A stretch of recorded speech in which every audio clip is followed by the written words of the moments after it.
Hello, everybody. Welcome back to Tyria Then, Episode 2. I'm Aaron, and I play the warrior Aaron in the world of Tyria, and I'm here with my friend, as always, Miko.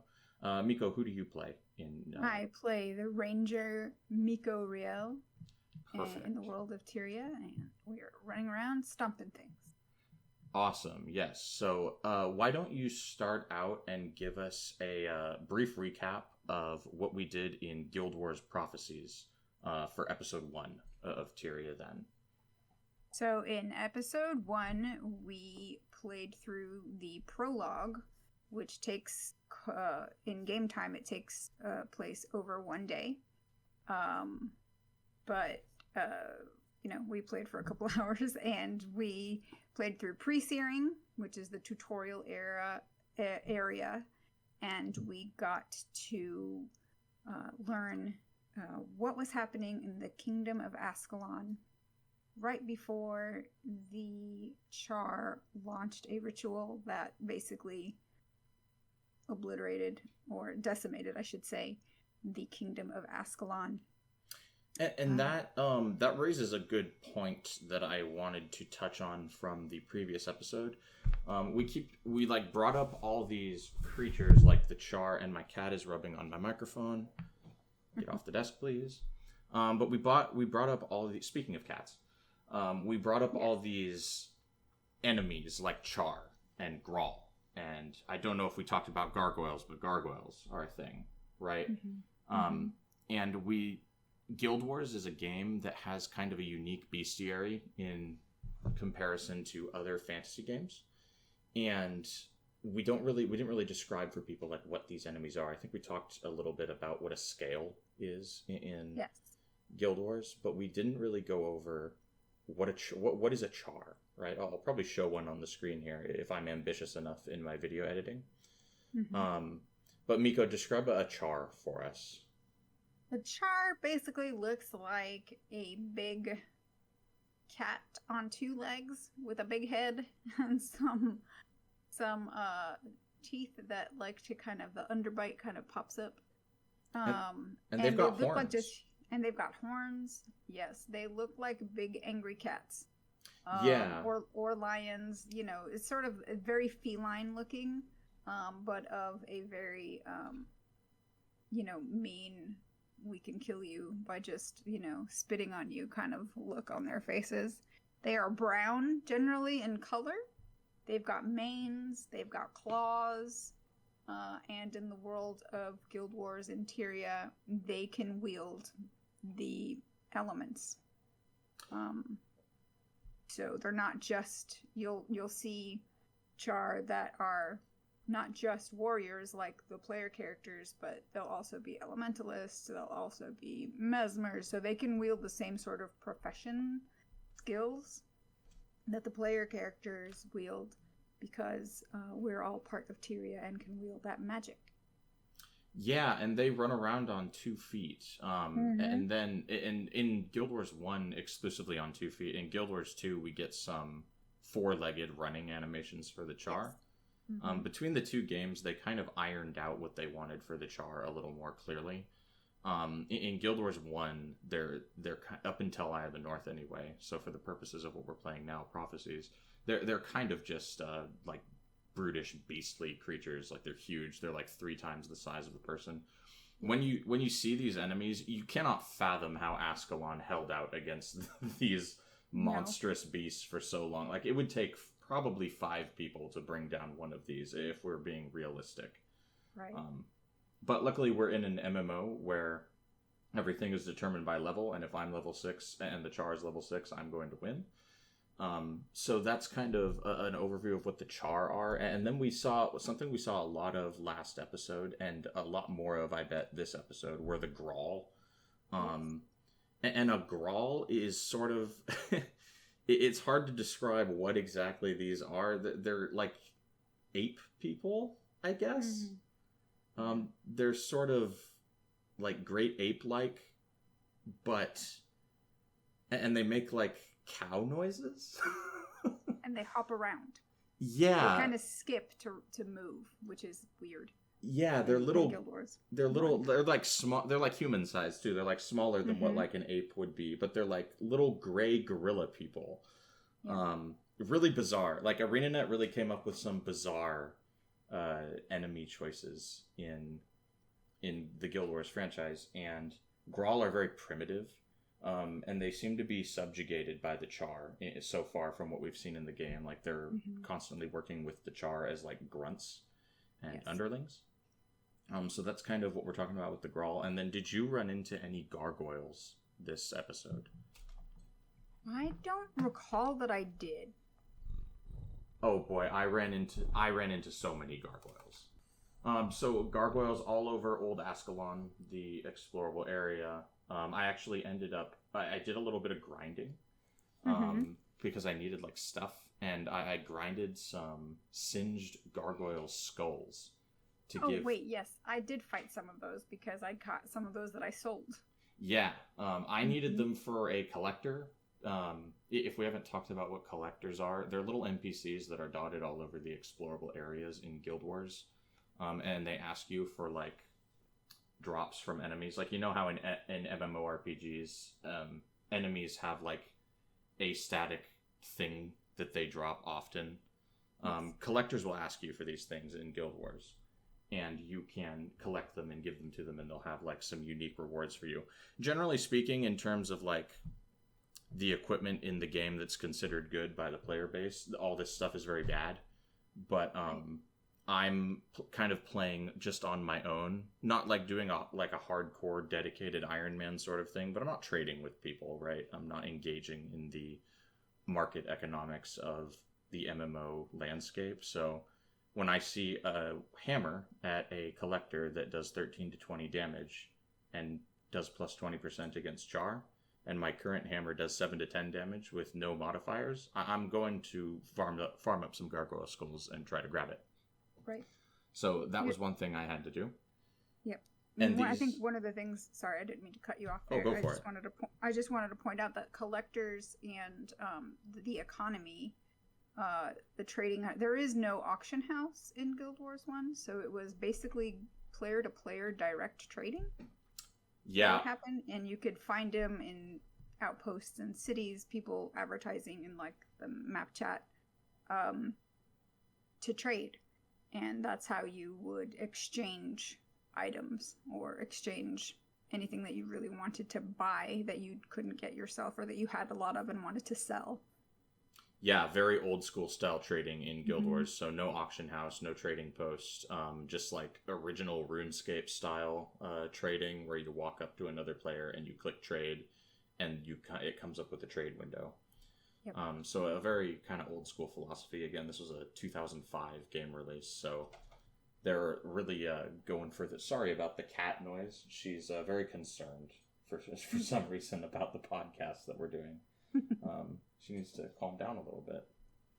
But yeah, these gargoyles are kind of just little... They look like goblins, honestly. They're little gray goblins, more or less. Yeah. They're not super interesting looking. I'll try to put these enemies on the screen as we're discussing them. And then another enemy that we run across a lot, I bet, in this episode would be the Devourer. Did you fight any Devourers? So many Devourers.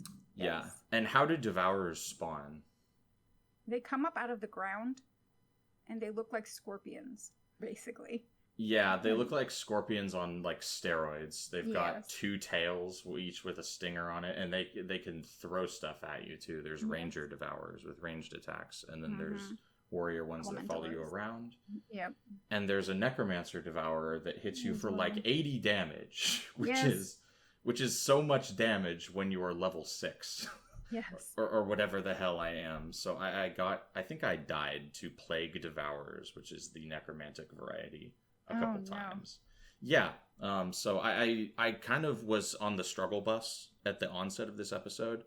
And then I really kind of put a little bit of time into gearing myself out and leveling up a bit. And now I'm like a juggernaut of destruction. Excellent. Yeah. So some progression was had throughout this episode. That's good. What did you... So when we spawn... So continuing from the last episode, we spawn into Ascalon 2 years after the Great Searing, where the Charr called down fire from the sky in some sort of strange ritual and burnt the landscape to a crisp, essentially. This event is known as the Searing in the lore. It is referred to quite a bit throughout the game.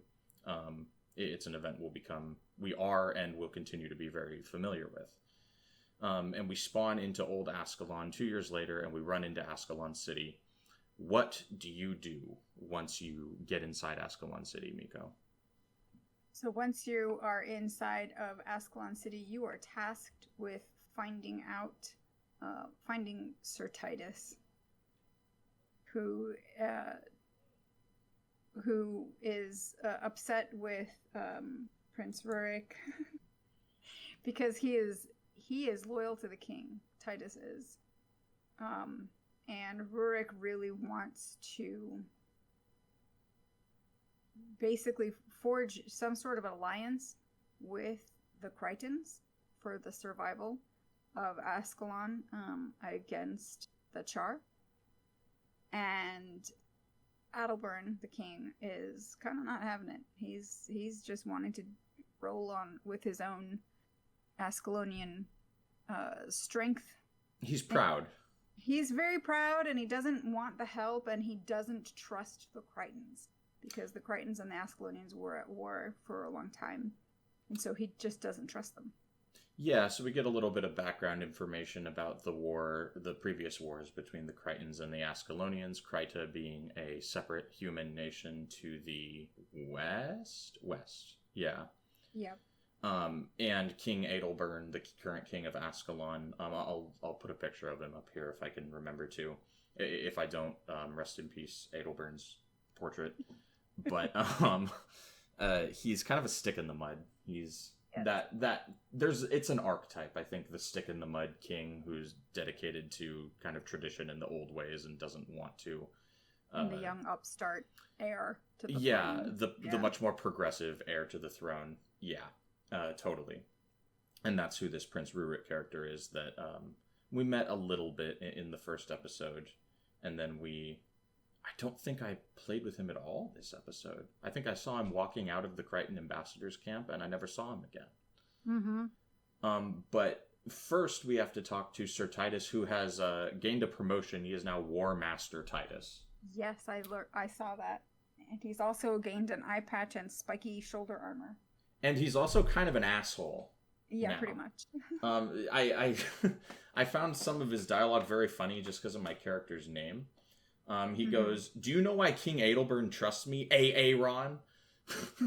And then he basically continues to go, "It's because I run shit in this town.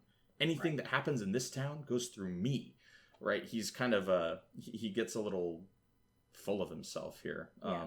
So War Master Titus has become quite the right-hand man to the king, and he's it's inflated his ego a little bit, and he's kind of hard to deal with. Yeah. That being said, I go do a bunch of things for him because I'm an MMO character and I need to do quests to get experience. Mm-hmm. So what Titus had me do, and I think you mentioned what he had you do as well, was go speak with the Crichton ambassador at the Crichton ambassador camp just outside the city. Yes. And did you go do that? I did.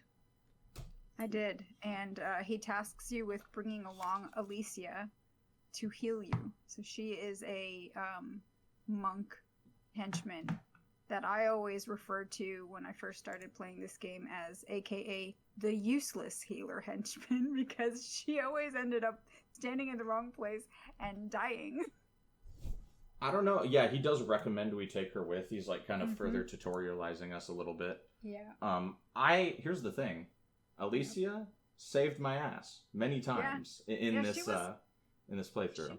She was much more useful to me this time through, and I'm wondering if that's because I know how to play the game now and wasn't just charging into stuff that would get her killed. So I was being a little bit more cautious and actually doing what a ranger should do, like, pull enemies instead of charging into the fray if I had.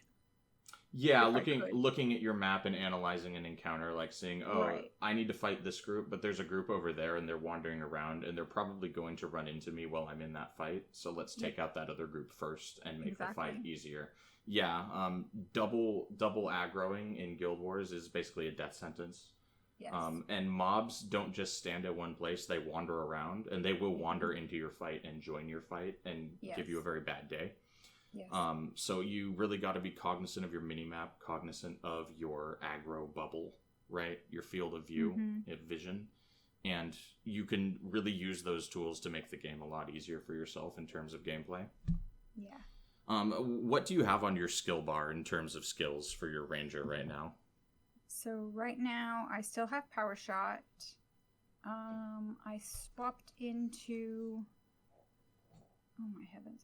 I swapped in one skill. I had Read the Wind for most of the playthrough, and I just picked up some skill points and switched in a different one that gives me plus 12 damage, but I'm forgetting the name of it right now. I've got Flare. I've got the Spike one from Air Magic because I am a secondary profession elementalist. I've got my comfort animal so that I can have my pet running around with me. Troll Unguent as the heal. And one that causes bleeding that I'm forgetting the name of right now. So yeah, I've got a lot of good early game ranger skills with 2 elementalist skills thrown in for some extra damage. Now, do you find that Flare, being that it has no recharge, saps your energy pretty quickly? Yes, I have to be very mindful. Yeah. Of not spamming it. Do you get 3 energy recharge pips or 2 on Ranger? I think I've got 3. Yeah, because I've got some plus energy armor. Oh, that's good. On. Yeah, I went and crafted armor.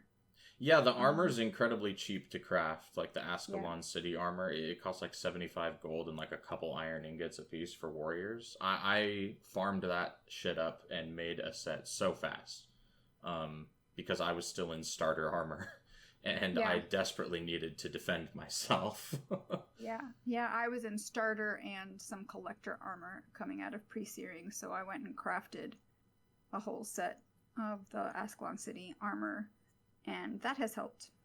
Yeah, I am now wearing the skin of many dead charr, including the like scalped head of a charr with the horns for a helmet, and the eyes are still in the head.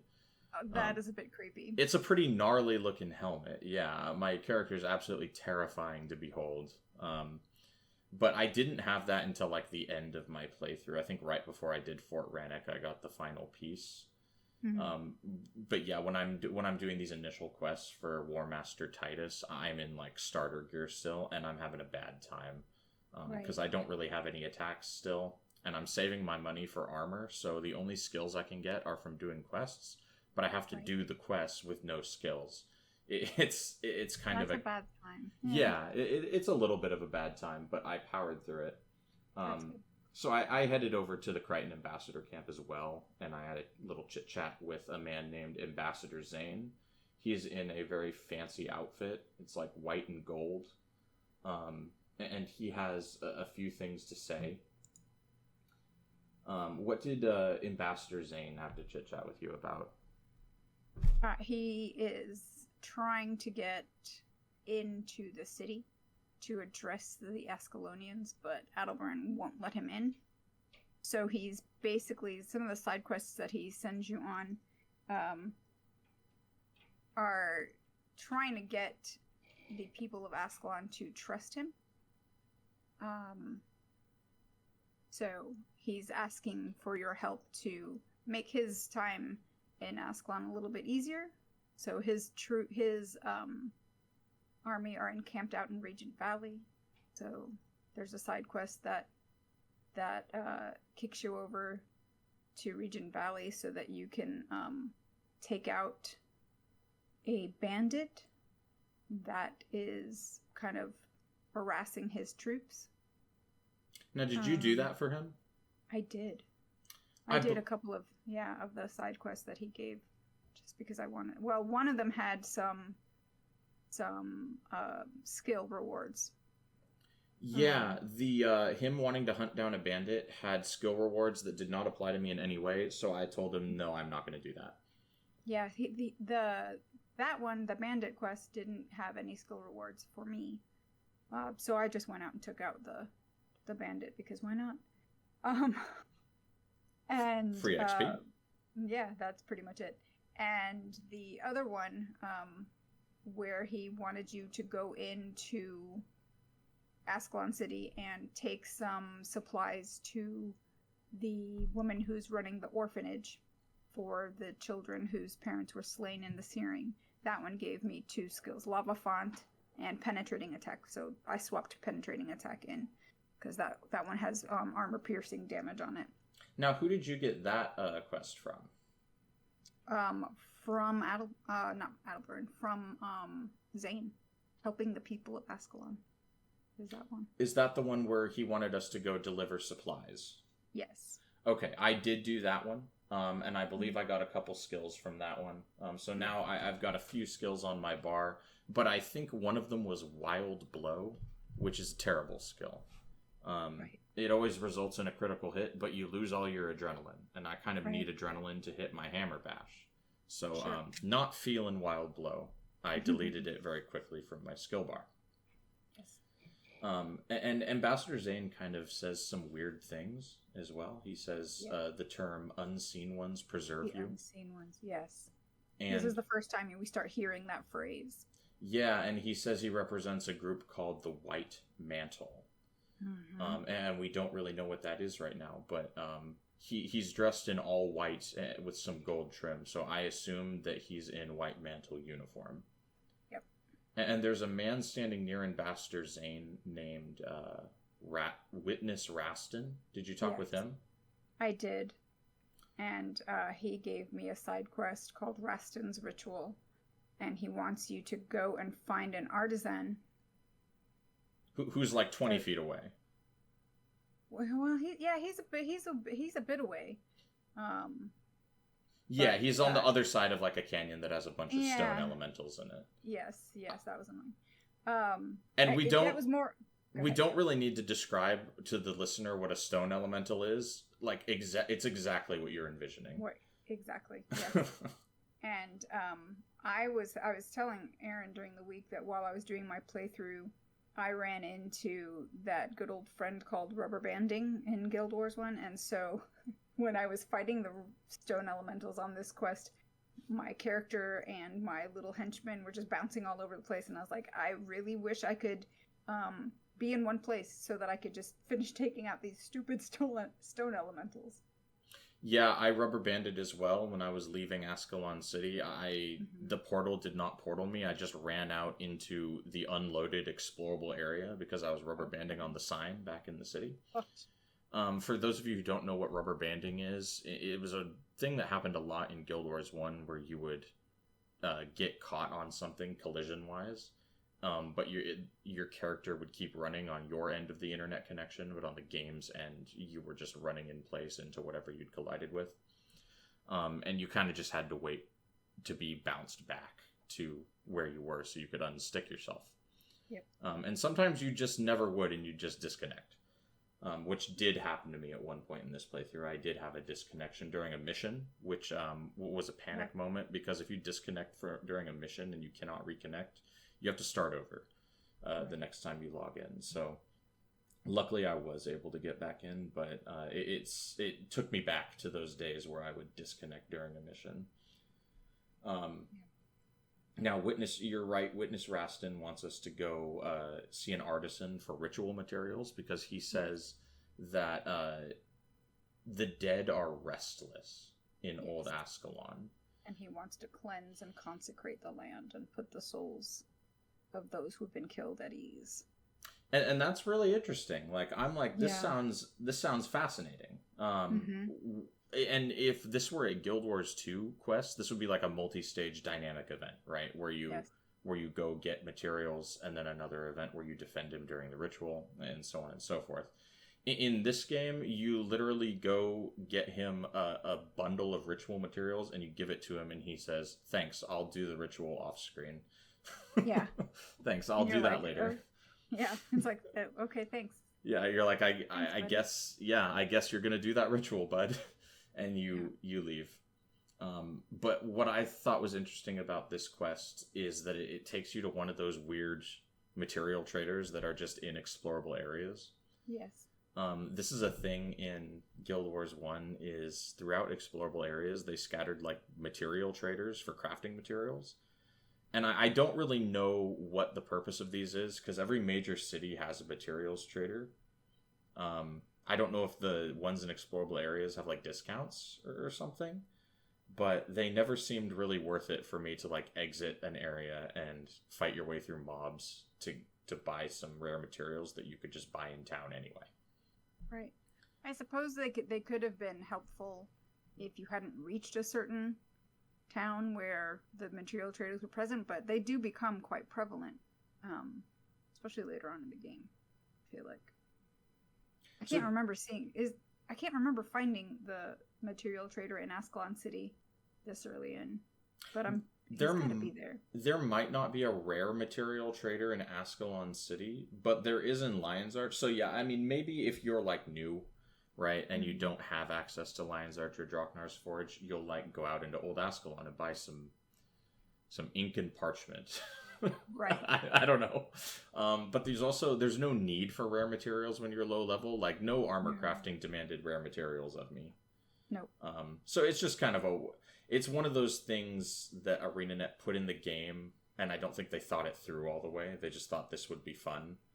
And it's fine. It's just, I don't think those get used very much. Did you make a Zunlai storage account for your character? Or do you already have the one for your account? Well, I have one. I just got access to my accounts. Do you still have to pay 50 gold to get access to your account storage? Yes, you do. That's and you have to pay to get access to your material storage as well, which I'm just kind of like, that's kind of a okay, sure. How bothersome.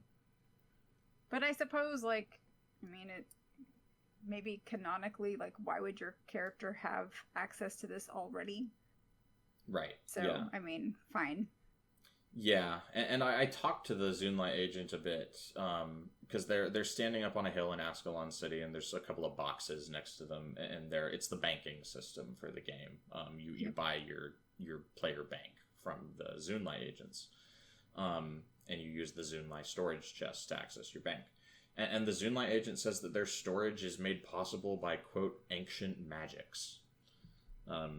So they're kind of canonically justifying the anywhere, anytime Zunlai agent storage that seems so unfeasible if you were to apply it to reality, right? Right. Ancient magical storage. Very cool. Very fantasy. Love it. Awesome. Yeah. I did notice when you talked to Artisan David, spelled Daved, for Rastin's ritual supplies, he opens with like a corny dad joke. Yes. I didn't write down what the dad joke was. I just wrote, he opens with a corny joke. I don't remember what it was. I should have written it down. Bad note taking on my part. And then did you do any additional quests in the old Ascalon area, like out of Ascalon City? I did one other, and it was because I found it right before I started the Defending the Wall quest that takes you to the Great Northern Wall mission, and that was Counting the Fallen, where you talk to Simon the Scribe. Yes, Simon the Scribe, kind of in the back area of the city. Yeah, I got some really, really cool screenshots of that area, because I didn't remember that area, and two, it's got some really cool portraits of the gods back there, and also of a dragon. Right. So yeah. I was like, ooh. And I have this marked down, sweet murals on the wall in Ascalon City. Yeah, they've got a dragon, they've got some god murals. They're very, very cool. Yeah, I think it's got Melandru and the other one. I think Grenth is in there, and I think Lissa is in there. Mm-hmm. That sounds right. We'll hear a lot more about the 6 human gods throughout the rest of the games. And then, so you spoke with Simon the Scribe, a guy who's standing in this area, and I think he has a couple quests that he gives out, right? Yeah, but I picked up the one counting the fallen, which he wants. He says that Adelburn has commissioned a monument to those who died in the searing, and he needs to compile a list of the names of the fallen, but he doesn't have all the records he needs, so he needs a copy of the old census that may have survived the searing. And so he asks if you could go and check out in the ruins of old Ascalon to see if the census might still be there. And of course you go and you do actually find it, and then you just bring it back to him. Yeah, and I wasn't going to do this initially, and then I started doing every quest I possibly could because I needed XP. And right. I was out in the area anyway, and I was like, why not? So I did do this. This is a quest chain that if you have a Prophecies character, you have to have a Prophecies character to do this quest chain. You cannot do it on a Factions or Nightfall created character. And if you do this whole quest chain, it will give you an item called a Grim Cesta? Kesta? I don't know. I think it's Cesta. I always pronounce it Cesta. Yeah, I neither know what a Cesta is or know how to pronounce it. But it's an offhand focus item that gives you minus 50 HP, and it is the only item of this type in the entire game. And it's an integral item for running some farming builds that operate on the concept of as low HP as possible. So kind of a unique quest chain here. So I wasn't going to do that quest for the lack of rewards, but I ended up doing it, and I ended up picking up the follow-up quest, the Cities of Ascalon or something like that, where he wants you to go to a bunch of different cities and read the monuments at those cities. Did you grab that quest? I did not. No, I wanted to continue on onto the primary and do the mission, so I ignored him. Okay, yeah, that's fair enough. I may do it, I may not. I don't know. We'll see. We'll see if the game takes us to where I need to go to do those quests, because I don't know. Right. I don't need a minus 50 HP Cesta, right? It's a kind of a monk item. Maybe I think that's about it. I don't think there's any other builds professions that use that item for their offhand farming purposes. And I'm not going to be 55 HP monk farming anytime during this playthrough at all, because that's soul sucking. So yeah, I may or may not do that quest. We'll see. But you kind of go back to Sir Titus once you've spoken with Ambassador Zane. The game does not direct you to go back to Sir Titus. No, it can be quite confusing. Yeah, they do a poor job of directing you here, because you go complete this quest for War Master Titus now, and then the game is kind of just like, okay, and right, and then finally you can, if you find your way back to Titus, you'll find he has another quest for you, so you can chit chat with him, and he'll send you off to the Great Northern Wall to help defend. He wants you to talk to someone named Squire Zachary at the Great Northern Wall, because apparently they suspect that the Charr are planning a big invasion. Did you head over to the Great Northern Wall then? I did. After I got Simon's census, I went and did the Great Northern Wall. And I found it interesting that they send you to go talk to Squire Zachary, and Zachary's like, well, I'm not really sure why Rick called you in. They don't really tell me much since I'm not high ranking. You might want to go see Captain Calhan. And I'm like, gee, thanks. Okay, I'll go see the other guy then. Yeah, there's a whole conversation with Squire Zachary, and he doesn't have that much to say. He does say that, like, he has a lot to say that's all like waffle. Yeah, right? Because he has like 6 or 7 like full paragraphs of tiny text to read through, and it's more just recap of the stuff we already know about the story. He does mention that the Great Northern Wall is the, quote, largest defensive structure ever built by humans. So that's kind of interesting. And if you look on the map, it is pretty big. It is pretty big, yeah. Yeah, it spans like what in the real world would be like 1,000 miles or something like that. It's like a Great Wall of China type of deal. Mm-hmm. And so he wants us to talk to Captain Callahan, which would involve beginning the mission, hitting the enter mission button, and kind of going into this. We did a mission to exit pre-searing. Missions in Guild Wars Prophecies and Factions and Nightfall are these focused quest instances where you're put into an instance map that's unique and non-explorable, and you do like a focused set of quest objectives that kind of advance the story. It's a little different than just questing in the open world, because there are failure states, and if you do die during the mission, like if your whole party dies, you get kicked out and you have to start over. So they're kind of like gamer mode engaged, right? They're like the gaming version of quests. Mm-hmm. Yeah. Captain Callahan looks fucking badass. He does. He looks like the Pope. Like, he looks way cooler. Like, why am I guess because you're a captain, you can just send your grunts out, but you should be coming along with us, like, yeah, he's little scouting party. He looks like, so Prince Rurik, the Prince of Ascalon, has like brown armor that looks like cardboard, and Rurik has the flamey sword, to be fair, and he's got like a cape. Rurik's pretty cool looking. Captain Callahan has like white armor and like a spiked helmet, and he has the flaming sword also. He looks like a bad motherfucker. Like, and yeah, he just stands up on the wall and sends you out on a scouting mission.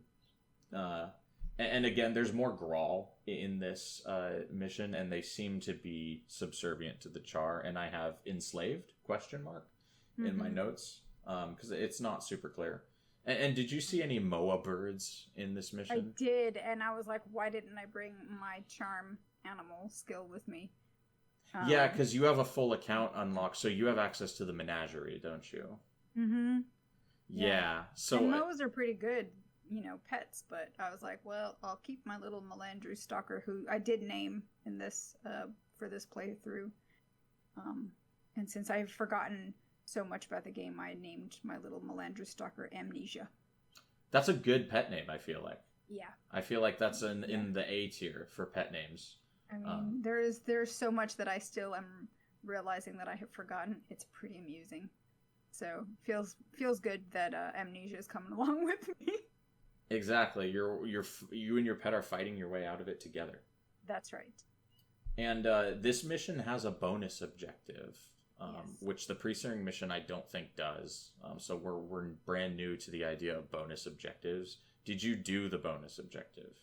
So I was not planning to do the bonus objective, and then I started coming across the wreckage piles that are part of the bonus. So I ended up picking up two of the wreckage piles. I rifled through them, and you recover some pieces of armor that belong to someone named Kiln Testibri. Which I don't know about. So, like, Amnesia, A tier name. Kiln Testibri, like, C tier. I don't know that I like it. It's a weird. It's spelled Testibri with the brie, like the cheese. Yes. It's a bizarre name that does not roll off the tongue. I feel like the dev who named him may have been hungry. Right. Yeah. So, and he looks fairly unique. I don't think we've seen anyone who looks like him yet. He's got like big full plate armor, with a like full visor knight helmet. He looks like a knight, and he's level 15. Did you recover all the pieces of his armor? I did, yeah, because I wanted the 1,000 experience for the bonus. Because, like I said, I'm hurting for any sort of powerfulness at this point in the game. So. He basically, you come across him and he asks you, hey, can you help hook me up with my armor so I can pass on to the next life? He's essentially trapped here without all of his armor. And he's standing next to like a crazy looking tomb that doesn't go with the rest of the landscape at all. His tomb is like, it's got like crystals and steps as opposed to the landscape that's like dirty brown hills and fallen over arches. So Kiln Tenebrae's tomb fared very well in the searing, apparently. That's very interesting. Yeah, and so I recovered all of his stuff, and he kind of just says thank you, and you get a bunch of experience. Nice. And he said we might meet again in the underworld. So that's the first we're hearing of a place in the Guild Wars lore called the Underworld. This is an actual place. We will go there at some point. The game takes you there on several occasions. I don't think you ever meet Kiln Tenebrae again, though. Yep, I don't know. We'll have to see. Make an asterisk note and see if we find him. Yeah, I'm gonna keep an eye out for him for like in 6 years when we find ourselves in the Underworld. Right. And then, so you basically just kind of go in a straight line down the path. You deviate a little bit to do the bonus. There's an area in this mission with like a bunch of Grawl and a bunch of gargoyles fighting each other. Yes. And there's like a gargoyle boss. Did you kill these guys? I did. Actually, I waited. I came up on them and they were fighting. So I was like, I'm just going to wait here until you take some of each other out. And then I'll go and clean up. So that's what I did. I did the same exact thing. I waited for them to be done with the fight, and I went in. So, I did what we call in Battle Royale first-person shooters. I third-partied them. So you wait until the fight ends, but you go in right away so that they don't have an opportunity to heal, so that you can hit them while they're down, essentially. Yep. And yeah, I was able to wipe the floor with this very large group by... employing superior tactics. Yes. So that was easy, and I got a little morale boost from killing the boss. So when you kill bosses in Guild Wars, you get something called a morale boost, which is just like a 2% bonus to your HP, which is pretty cool, because when you die, you get something called death penalty, which is a minus 15% penalty to your HP. You'll notice that seems like a very lopsided system. It is. Yes. You can get death penalty down to minus 60%, whereas you can only get morale up to plus 10%. So it's reasonably punishing. You don't want to die out in the open world because it just makes things harder. Yeah. Did you suffer any deaths on this mission? I did not, no. So up to the point where you are like playing to find the charr, no. Once... the other half of the mission, everyone died, 100%. Yeah. So at the end of this mission, we find the charr invasion force that Captain Callahan sent us out to locate. And my character finds the invasion force, and his voice acting is really bad. I don't remember what he says, but it's like jarring to hear. Yeah. It's basically your character's like, there they are. Oh no, they've spotted us. Run away. I mean, that's like a concise, very paraphrased version. Yeah, it sounds like... But it gets its own little cutscene that's very cinematic and cool looking, because you do have this overview of like the entire army. And there's like... the boss. Yeah, there's like 25 charr there. Like, there's a lot. Yeah, there's a lot. And they're all rendered in the game engine. It's pretty cool. And then they start to chase you. Yep. You and your 4 level 3... Like, I think I was level 4 for this mission. And then all my henchmen were level 3. And all these charr are like level 6 and 7. And there's like 20 of them. And they're just barreling down on you. Yep. And then you get a countdown timer of 2 minutes. And you have 2 minutes to run back and tell Captain Callahan that the charr are coming. And... what did you do at this particular juncture? I ran away, and I tried to make it that I first started out and put my pet on passive so that it wouldn't engage in fighting, and then I gave up on that, and I was like, no, actually tank for me. Like, try to, like, distract them so that I can kind of run. And I had to deal with some rubber banding so that I could cross the bridge. For about 10 seconds, but that was annoying. Possibly the worst mission to rubber band in the entire game. Seriously, and I was like, oh great.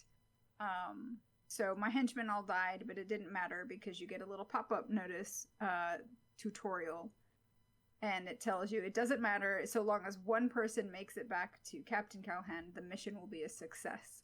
And that's what I did. I ran all the way back. Everyone of my little party died except for my pet, who was kind of like almost dead. And as soon as I hit the stairs to get up to Callahan, my entire party just resurrected and were just magically there with me because we survived. Yeah, so as long as you're not down and out for a mission in Guild Wars unless your whole party dies, in which case you get kicked out. So I, of course, knowing this, as soon as the countdown timer came, and it came time to run, I immediately flagged all my henchmen into the charr and sacrificed them, so that I could get away. I think my pet lived, but the video footage will confirm for sure. He might have died. I don't know. He's named Mincemeat for a reason. For a reason, yes. Yeah, and essentially we tell Captain Callahan, "Hey, the charr are coming." But by the time I'm telling this to Captain Callahan, the charr are, like 10 feet away, butchering the wall defenders. Pretty much. I don't know how useful it was that I made it there in time to warn Captain Callahan, because the battle is on at this point. You think, hey, Callahan, are you you're standing there on your little soapbox looking out over the wall. Can't you see them coming too? Yeah, he can see for miles, right? Like he should see for miles, and so why does he need us to tell him, hey, look, they're coming? Like when we're running across that bridge, he can probably see us, our little pinprick person, like being chased by this horde of charr. And by the time I come panting up the steps to warn him that there's an invasion, like there's already a fight going on. If I'm telling him the charr are coming, he should be like, yeah, I know, I've heard. Right. Right. So I don't know how useful we were to the Ascalonian defense effort in this particular mission, but I got the mission in the bonus success. So 2,000 XP for me. Cool shield, sword, cross animation that you get for being a very successful boy. And the game then spawns us in an outpost called Fort Rurik. Yes, because Callahan has ordered us to fall back and retreat so that the city isn't lost, because the wall is about to be breached. Precisely. Yep. Now, did you... now, Fort Rurik was a place we could go in pre-searing.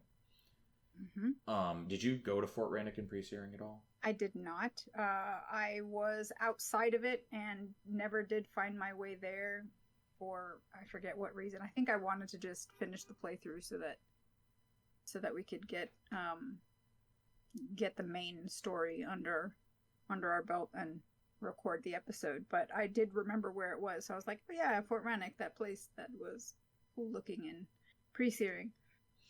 Yeah, I did not go there in pre-searing either. I went to Regent Valley, the adjacent explorable area, to tame my Melandru Stalker, and then I immediately went to leave pre-searing. I did not take the time to explore down to Fort Rurik.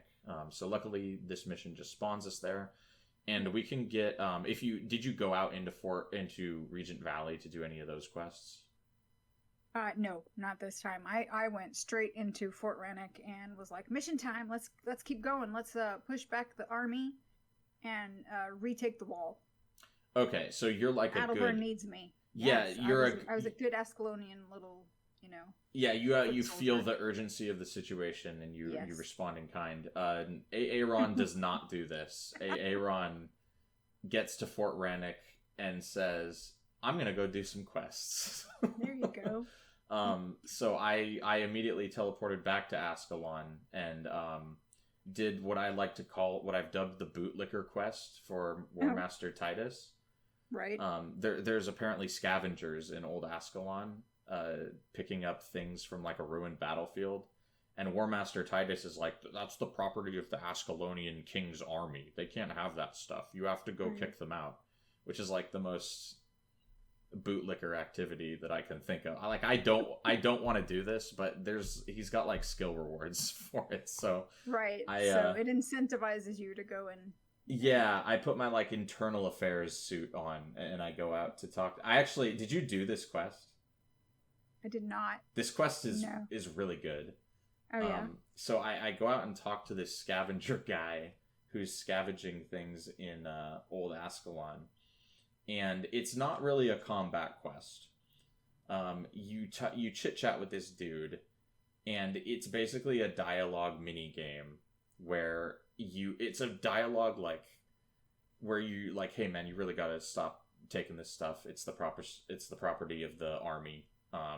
We're gonna need you to leave. And he's like, well, where does it say that I have to leave? It's a free country. I don't have to leave. And every time you pick a dialogue option, he has a comeback, and he won't leave.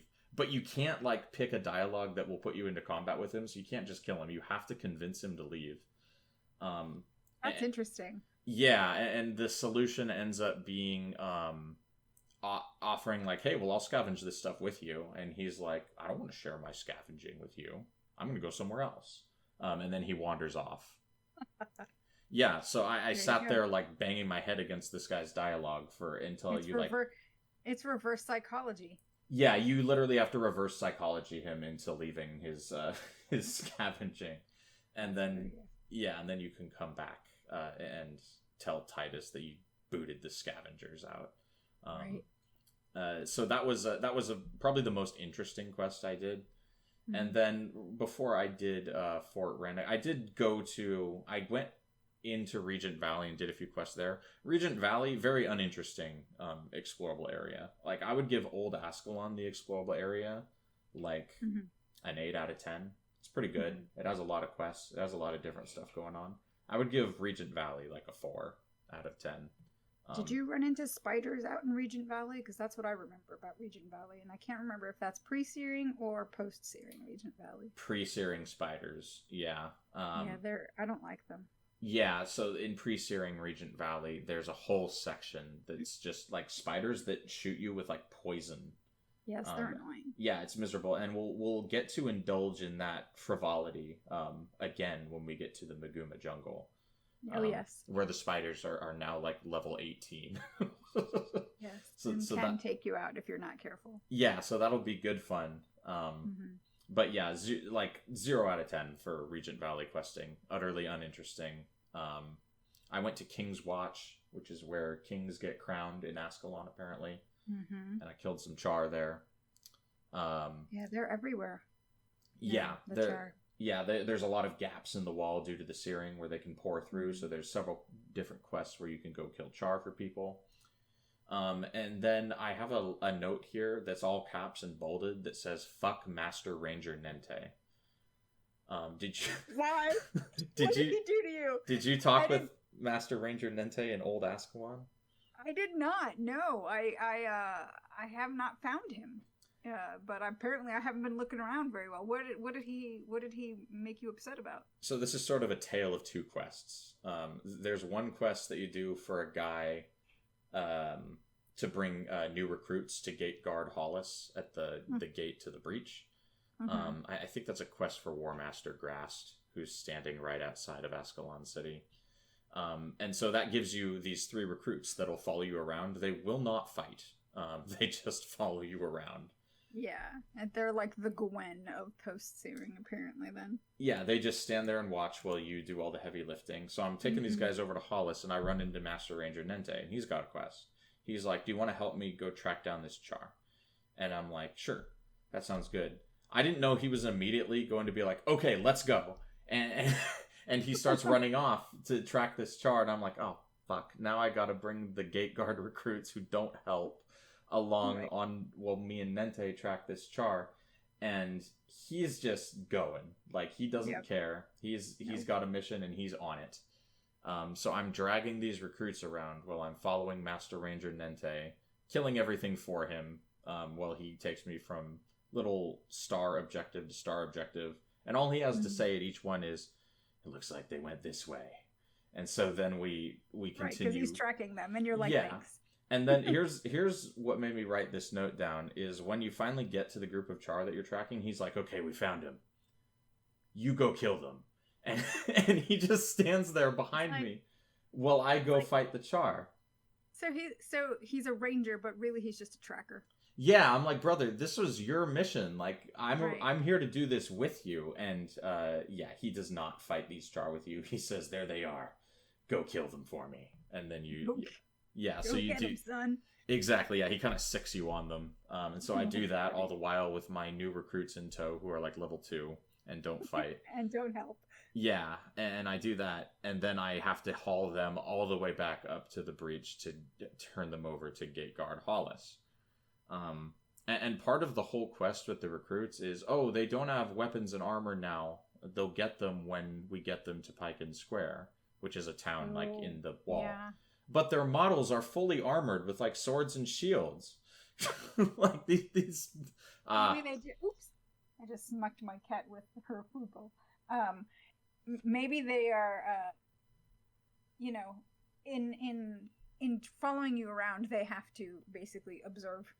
Yeah, with like they've got their like blunt training swords from the arming yard, but maybe they're made of wood.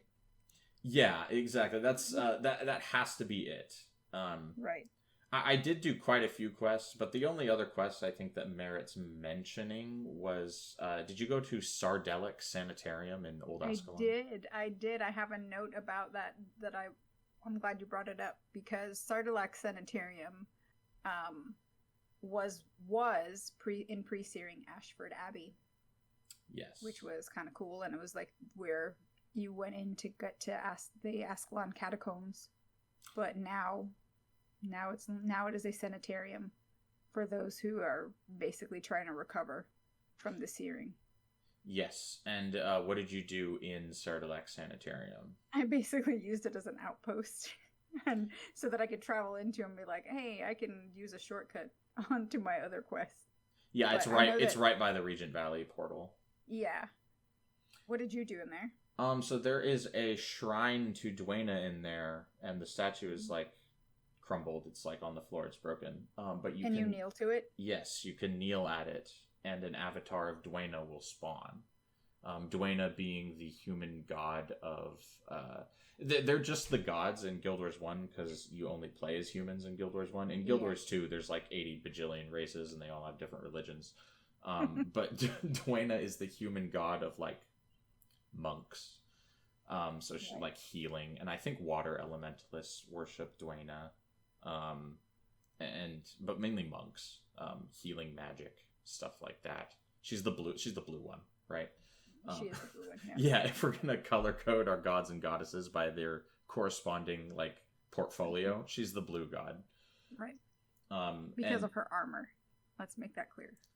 Yeah. And her armor here being a dress. Yes. But she has wings. Like she's your very typical like Judeo-Christian angel, right? Yeah. Yeah. And she has a quest called Family Ties. And this involves going and finding the ghosts of these two people who died, and they have a child, and you have to lead the ghosts to the Ascalonian Gate, where they find their child alive, and they find out that his aunt is taking care of him. And they kind of have a little reunion. Yeah, it's like actually interesting. It's really touching. Yeah. Yeah, it's a good quest. Very good quest. Like I said, Old Ascalon has like banger quests, whereas Regent Valley has a bunch of like fetch quests and go kill this quests. Yeah. So yeah, those were kind of some of the little side quests that I did that helped me get some XP and level up, and then I grinded out some armor and a new hammer, which we already kind of talked about at the beginning of the episode. So going into the Fort Rannick mission, I'm like level 7 with like a sweet hammer and geared out armor. And I've got a few more skills at this point. Like I've got sprint, so I can go faster. And I'm still just kind of hitting. Oh, and I've got 4 Great Justice for double adrenaline. 4 Great Justice yes, is a goated skill. Yeah, goated. Yes. So basically my strategy in fights is to hit Frenzy and 4 Great Justice and just hit Hammer Bash as many times as I can. Yeah. So yeah, A+ warrior gameplay coming at you on Tyria then. So you went right into the Fort Rannick mission. What level were you going into this mission? 6, and I leveled up in the middle of it, I think, to 7. Okay, I cool. believe. Okay, cool. So I may have been already level 7, but it was around 6 or 7. Okay, cool. So I'm level 8 by the end of this playthrough. So we're like in the same level range. Because quests in Prophecies, quests don't give you that much experience for like completing. You get 500 experience for completing quests. Most of my XP is from killing things. That's kind of the majority of where your XP is going to come from in prophecies, because primary quests give 500 experience like for the rest of the game. There's no scaling quest XP. So when you're level 19 and you need 20,000 experience or whatever it is to get to level 20, and quests give you 500 experience, you're not exactly going to be questing your way to level 20. No. So yeah, we're going to have to struggle with the poorly scaling quest XP as the game moves forward. Yep. But what is the mission objective for the Fort Rannick mission? So for Fort Rannick, the mission objective is to retake the wall and push back the invading Charr army and retake the Great Northern Wall. Yeah, it's pretty straightforward. Pretty straightforward. One thing that I did want to mention that I found interesting when you're heading into the Great Northern Wall mission, Titus he gives you a little tidbit about Rurik. Like Rurik is kind of growing reckless in Titus's estimation. Because Lady Althea. Yeah, Althea is missing. Yes. And so the fear is that Rurik is kind of maybe losing his marbles a little bit. Yeah, so he's acting recklessly. He's really taking the fight to the Charr, despite the fact that Ascalon is by far the weaker of the two combatants. Yes. Ascalon basically is not really in a position to go on the offensive in any way, but Rurik is doing it anyway. Yes. He's just like, let's just take it to them. Yeah, because his we didn't really talk about Lady Althea in last episode, but you can talk to her in pre-Searing Ascalon. She's in Lakeside County, right outside Ascalon City. And I did witness the conversation between Captain Osric and Rurik, where Rurik wants to get her a birthday present. But I forgot to talk about it. But yeah, Lady Althea is like a noble woman who is like being courted by Prince Rurik for romantic purposes. So he cares about her, right? And she's missing. And so he's kind of like punching into Charr territory to try and find her. And he's using the Ascalonian military to help fulfill this end. Dubious ethically, but you can kind of see where his mindset is coming from. Mm-hmm. And yeah, with Fort Rannick, there's a giant breach in the wall, Charr pouring through, and it's up to us and the henchmen to go solve this problem. Back. And which henchmen are you bringing with you in your general party comp? So I'm bringing Stefan the warrior, who's got the most amazing dance when we stop moving. Oh yeah, we gotta talk about the dances. Yeah. Yes. Orion, the elementalist, because fire, and Alicia the monk, because I need a healer. Yeah. So I don't take Stefan because I'm a warrior.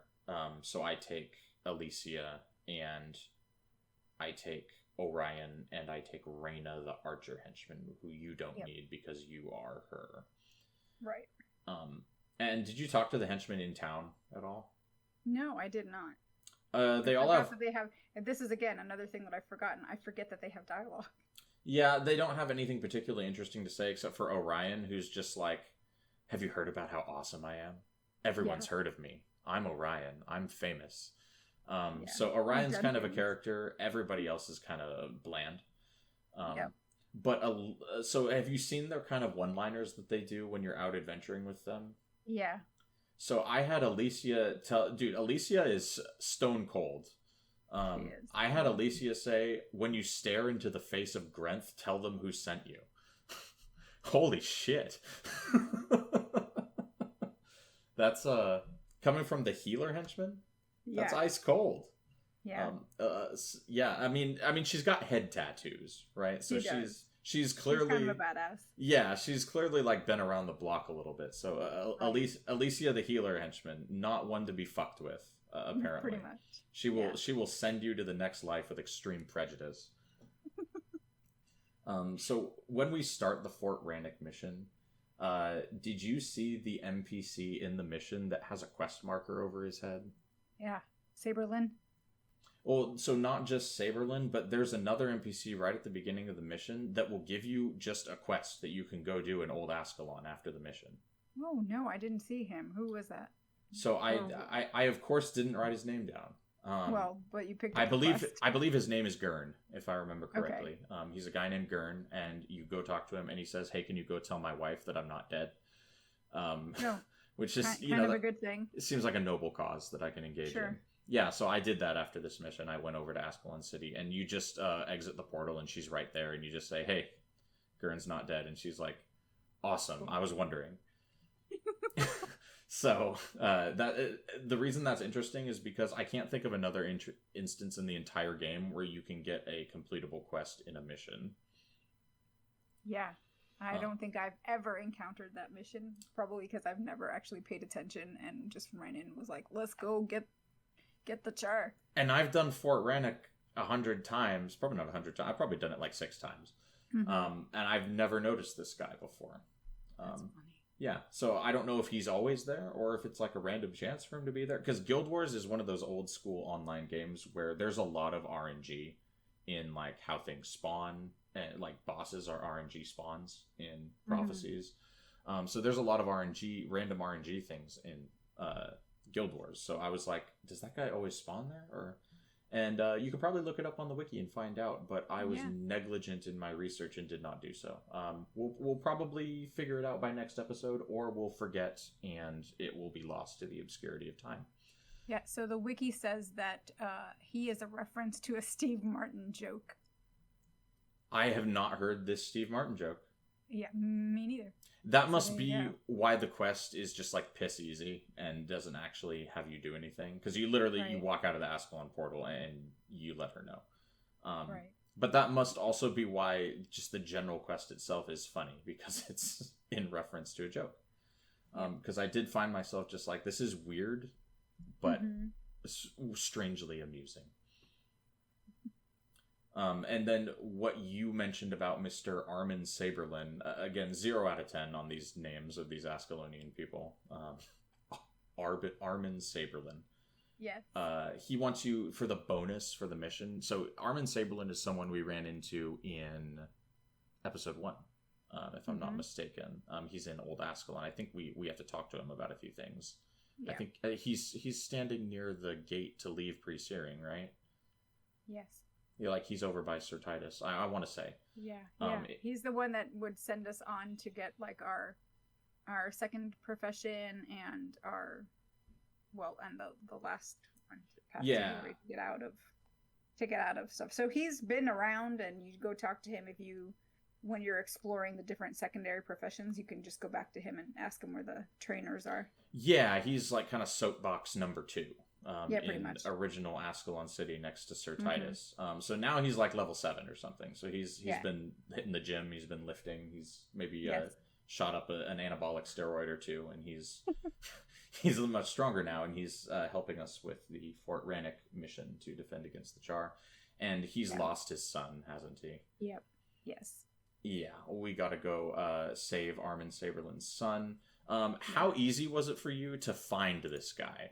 So when you're on the path to get to Siege Master Lormar, because you've got the objectives here are push back the army, but you've got to go and help the army, the Ascalonian army, to push back the charr.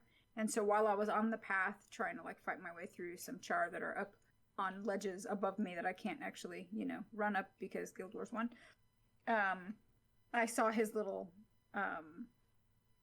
name tag, and I was like, oh look, there's the guy, let's go and find him, and I can get the bonus objective for this mission. So he wasn't very difficult to find, just because he is sort of along on a side path of the main path. So I struggled to find, so I can see him up there. I struggled to find the right pathing to like get to him. And in the video footage, I've got like, it's probably only like 3 or 4 minutes, but it felt like 20 minutes of me like just doing circular. I think I remembered where to find him because the amount of times I've run Fort Rannoch in the past, I always got turned around and was like, where is he? And so now, for whatever reason, that pathing, finding him, is a little bit easier because my memory called that one up, but not things like name your pet or /GG in a mission, which it is a command. You can /GG in Guild Wars 1? You have to /resign. Yeah, because I remember /resign. Yeah, because they made it a little easier in Guild Wars 2 in Raids. You can /GG. But you can also /resign in Guild Wars 2. Can you? Yeah. I like this. Because when they brought /GG mechanic into Guild Wars 2, I was actually doing /resign, and then someone said, you can actually just do GG, and I was like, two letters instead of like 5? Great! Sign me up! If someone caught you on stream, they were like, you're typing /resign. What a nerd. Yeah, I know. Hey, nerd. Like, that's how it worked in Guild Wars 1, and it's like, yeah, but it's easier now, and I'm like, alright, thanks, man. That's how we used to do. That's what we did. Yep. Did you fight the enemies that are up on the ledges that you can't access, or did you run past them? I fought them. I ran past them. Because I tried to run past some enemies in the Great Northern Wall, and Alicia got stuck on a rock, and all of my other henchmen then went to, I don't know, go and fight the Devourers that she was like fighting, and they all got eaten. Now, are you like, right? See, that seems like a problem. Yeah. And that was while you were trying to run from the charr? No, that was while I was trying to get to the charr. Ah, gotcha. So it was fairly early into the Great Northern Wall, and I had to restart that, and I'm like, well, that's just silly. Are you using the flag mechanic at all? Yes.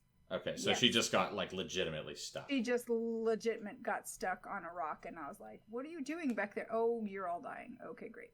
Gotcha. Yeah, you'll probably see us do it in the video footage, but you can flag the henchmen in your party, or if you have heroes, you can flag them individually to spots on the mini map, and or you can hit the flag and put it on your screen.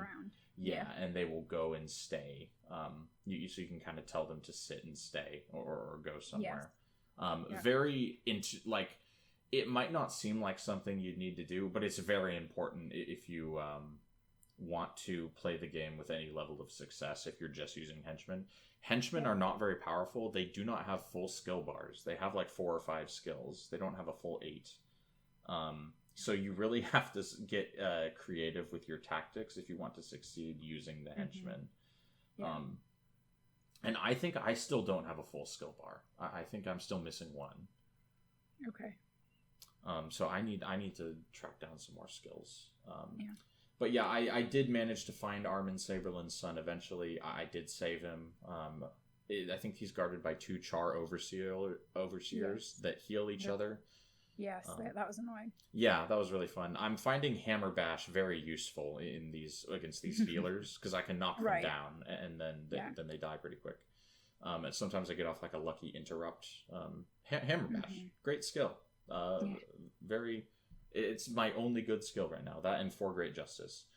There you go. I want to get rid of Frenzy, but there's no alternatives right now. Right. You must have some skill points so that you can go and buy, but I guess you're saving your money for armor. Yeah, I'm trying to keep my funds on lockdown so that whenever armor upgrades become available, I can just get them. Right. Because right now the only way I have to make money is to sell my dinky little drops to the merchant and like quest reward money. Right. So yeah, and whenever I get like a weapon for a quest reward, I usually sell it unless it's like a direct upgrade to my current hammer. Mm-hmm. Because those quest reward weapons, they sell for 20 gold. That's 20 gold, baby. That is. And I think there's a Grawl boss you fight like halfway through up your way to the siege area in this mission. There are a couple of bosses, yeah. Yeah, did you have trouble with any of them? No, not as much. It was more of like, can I not rubber band?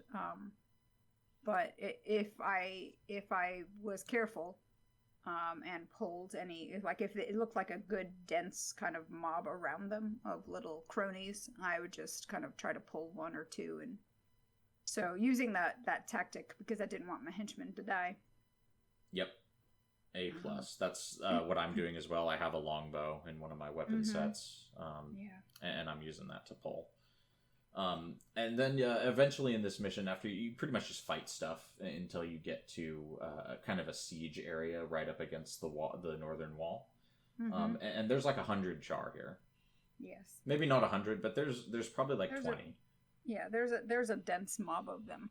Yeah, there's too many for me to bother risking fighting, knowing that if I die, I will have to restart the entire mission. Yes. But luckily, there's a man we can rescue named Siege Master Lormar, whose voice, his voice sounds like a person doing a voice, if that makes sense. Like yes. He tries to put on a Scottish accent, like he's what's his name from Star Trek. And he kind of falls in and out of it. Yeah, yeah, it's kind of like Kevin Costner doing Robin Hood or something. Because like not so good. It doesn't sound like a person whose voice really sounds like that. It sounds like if I just started talking like this, right? But you know what my actual voice sounds like. Yeah, it's voice acting was not something they put the budget towards in Guild Wars 1. Luckily, it doesn't matter that much. So just kind of funny that his voice work was really weird. Mm-hmm. But yeah, he basically, he's the catapult master. He needs us to get him the catapult parts to fix the catapult so that we can launch big fireballs at the charr and kill all of them without having to engage. Yep. Pretty straightforward, kind of annoying. You just have to deliver them one at a time. If you have multiple players in your party, you can all run a different one to him, and it's at the same time, and it's a little faster. Yeah, but you cannot. Luckily, they're not all far apart from each other. Even though there are several different catapult wreckage things that you can go and rifle through, but the 3 that you need are all pretty close together. Yeah, they're all in the general vicinity. Yeah, in the general area. So we do that. We fix it. I had to try it. Like bugged out on me a couple times trying to fire it. I had to click on it like 3 or 4 times. Really? Okay. To get it to work. Yeah, but it did work eventually. Killing the first group of charr around that initial bonfire. I just fired it into them and it worked. And then you have to go to the next catapult and fire that into the charr near the wall. Were you able to do that? No. Did you just fight them? I did. That was a lot of charr. Did you just like pull them one group at a time? Pretty much, yeah. I just kind of ran and was like, okay, I'm going to follow this path, and I see the boss up there, so that's the path I'm going to take, and here I go. Yeah, I was wondering if you would be able to, if you would have done the second catapult, because the game doesn't direct you to do this in any way. No. I saw the second catapult, and I was like, that's a lot of charr down there. I'm going to catapult them. But they're not grouped up. Like, the first group of charr are grouped up. Yes. The second group of charr, they will not stand where you need them to stand unless you get very close to them.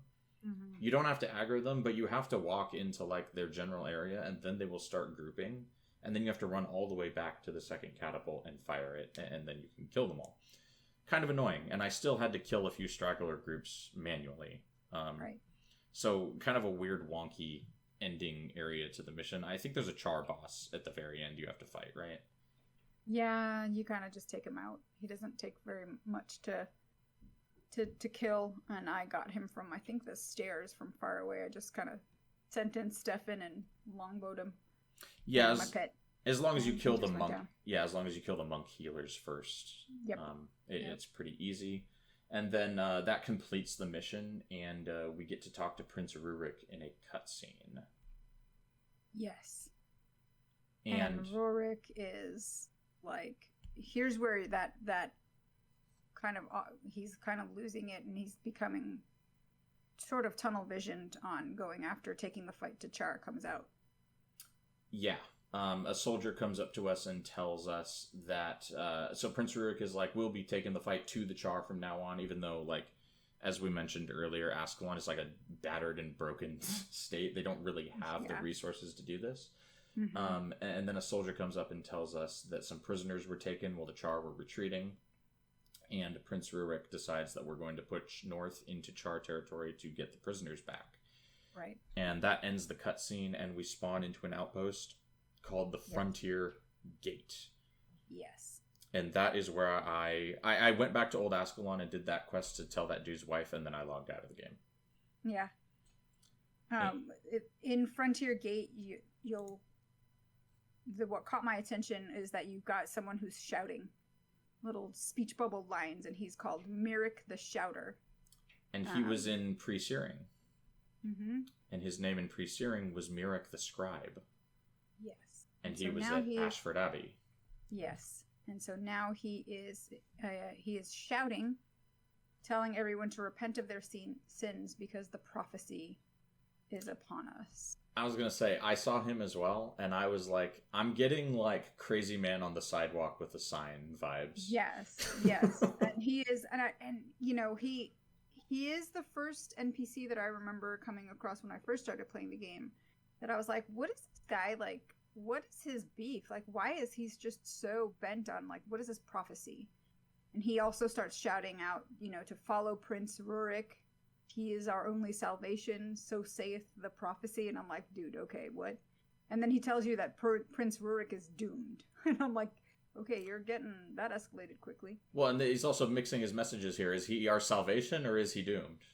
Right, exactly. We'll see how that plays out with the rest of the plot of the game when we get to Kryta, and then a little bit at the very end of the game as well. Yeah, he is the first person that mentions the Flame Seeker prophecies that I've seen. Does he say that term, the Flame Seeker prophecies? Yes. I didn't see that. That's awesome, actually. Hang out in Frontier Gate a little bit, and he'll go cycle through all of his lines, because he's got several of them. And he just shouts it out to everyone. Yeah, the Flame Seeker prophecies are something that we're going to learn more about quite a bit later in the game, I think. And that's kind of where the prophecies tagline for Guild Wars 1 comes from, is the Flame Seeker prophecies. So good catch there with Mirak. I did not see him say that. But that's where we're going to end the playthrough for episode 2. So we're kind of halfway through the old Ascalon content. For these areas that are a little bigger, like Kryta and probably Southern Shiver Peaks, maybe. Oh, definitely for Crystal Desert. Crystal Desert might be a 3-parter, honestly. Yeah. But yeah, for these bigger areas of the game, we're going to split them into smaller sections. I was wanting to do every area of the game one section, but that would be too hard to cram into a 90-minute podcast. Right. So yeah, we're splitting Ascalon in half. Northern Shiver Peaks will probably just be 1 episode, and then Kryta will definitely be 2. So that's kind of the foreseeable future for the next few episodes. We're going to be bringing the bonus mission content in one of the Kryta episodes. I'm not sure if we'll do it at the beginning or at the end. Maybe at the end, so that we have some context. And then we have this up on YouTube. If you are watching this on YouTube, then you already know that. But Miko, where else do we have this up as of posting this video? So we are on Spotify Podcast, and hopefully we'll be up on Apple Podcasts as well by the time this goes live. And if you follow podcasts on YouTube Music, you can also find us there. Awesome. And I will give a shout out as well to my man Arctic's Booze Bus, who does our intro and outro music. His band is called Arctic's Booze Bus, and it's just him. So go check out his YouTube channel. It is linked into the description. He makes a lot of music. Some of it is even Guild Wars themed. So go check that out, because I'm a big fan of our intro song. And he also animated our little Tyria Now animated intro that plays at the end of the song. So he did me a big favor giving me both those things for free. So nice. Please go check out his channel. And we are on Twitter at Tyria Now. You can follow us there. I've been doing Question of the Day on Twitter. Yes. Some community interaction. It's been really fun. We've been hearing from people about their thoughts and opinions on the Guild Wars franchise. If you would like to participate in that, find us on Twitter at Tyria Now. I think that is everything. Did you have anything to add before we head off, Miko? No, I think we've been having some fun. I've been having fun kind of delving back into this, and I hope you have as well, Aaron. Yeah, I will say that in the pre-searing episode, I was like not super hot on the gameplay. This episode, I was really into it. I played for probably 6 hours. I was having a good old time. So the enjoyment level of the game is really ramping up. Yeah, and I think what we learned after the first episode released is that there are a lot of people out there who are interested in this style of podcast and in reliving that nostalgia for Guild Wars. And we're gonna boy, are we here for you. Yeah. I will say I wanted to let people know that we did know about the audio issues in episode 1, and we've cleaned that up for the audio only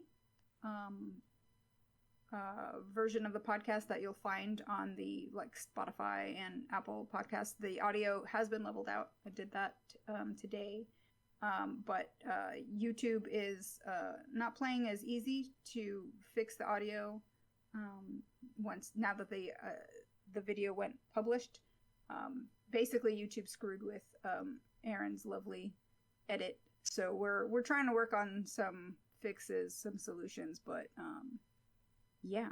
So we're hoping to fix that still without having to re-upload the video. So. Yeah, I'll take a stab at trying to use the Android YouTube audio editor this week. Yes. If it works out, great. If not, we may just have a wonky first episode. But this episode should be fine. You may, near the beginning of the episode, you may have heard my cat stomping around my desk. My apologies, but I really don't want to re-record the episode, so we're just going to have to live with it. And I think that is everything from us until next episode. What date is the next episode going to be? Let's see. This is going to go live on February 4th. So February 18th is going to be the next episode, episode 3, part 2 of the Ascalonian content. So we will see you guys then. See you later, everyone. Bye. Bye.